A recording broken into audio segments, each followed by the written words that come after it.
Ariel Helwani in Las Vegas alongside Tito Ortiz, who faces Ryan Bader this Saturday night at UFC 132 live on pay-per-view. And Tito, it's good to see you again. How does it feel to be here Fight Week? And some thought you might not get another shot to fight in the UFC. Are you almost appreciative, reflective? What's going through your mind? I'm appreciative, of course, fighting on 4th of July weekend.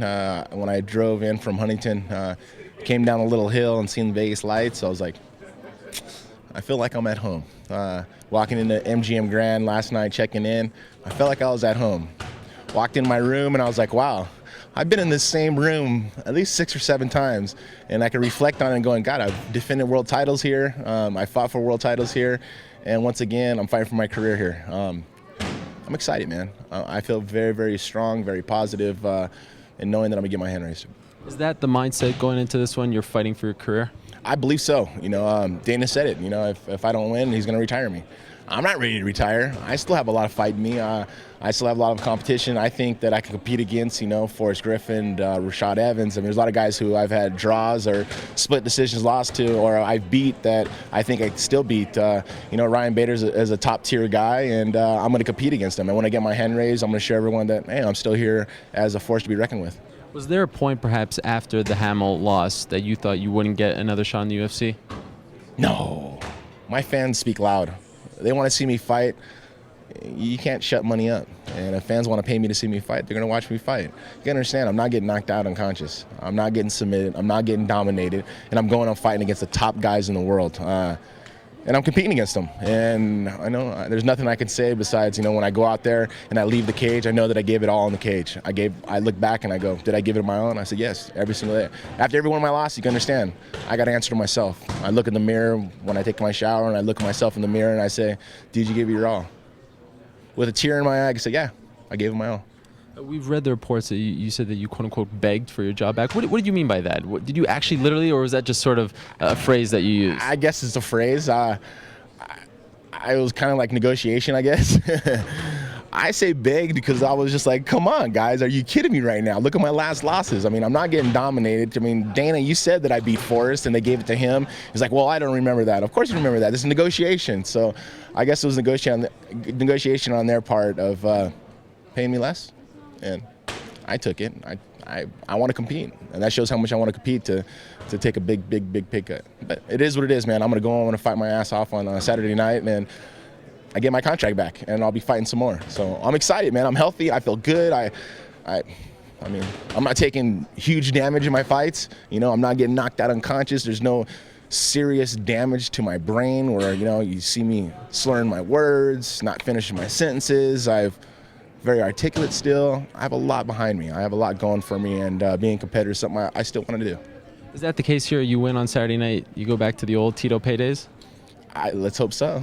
I think so. I fought my butt off to get where I am, and I've done a lot on my own to make it happen, And of course, I got to thank Dana White. Of course, I got to thank Lorenzo Fertitta for giving me the opportunity that I have to compete at this level, and for them being as giving as they have towards me with my career.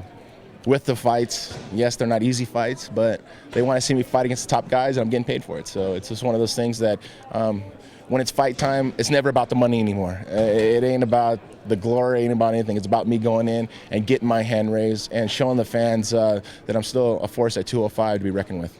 Okay, 2 last questions. First, what are the holes in Ryan Bader's game that you think you can exploit on Saturday night? His takedowns, his takedown defense. He doesn't have much of a takedown defense. I look at his fights, and there's only been one person that shot on him and took him down, Johnny Bones Jones. No one else ever took him down. They want to pound with him, or punch with him. And usually a wrestler's kryptonite is another wrestler. And I'm going to go in and I'm going to push the game, and I'm going to push the tempo. And he doesn't look that good backing up. So we'll see what happens. And finally, I got to say, someone who follows you on Twitter, it's been a roller coaster following your Twitter account. First things first, what about your life being so public like that? Is there a point where maybe you say Twitter is not a good thing anymore, or maybe I should take a step back and not be so interactive with the people? Well, you haven't really been following me that recently then. I think the last month and a half I've got away from it, and I am very interactive with my fans on my Twitter, and strictly fight stuff oriented. maybe some problems that they're having in their life. I'm there for them always. But my situations in my personal life, I'll never bring it on Twitter ever again. And I made that mistake. I'm human. I make mistakes, and I understand that. There were some other things that came out that I had no control over, and they cleaned it up, thank God. I hope I didn't offend anybody with it.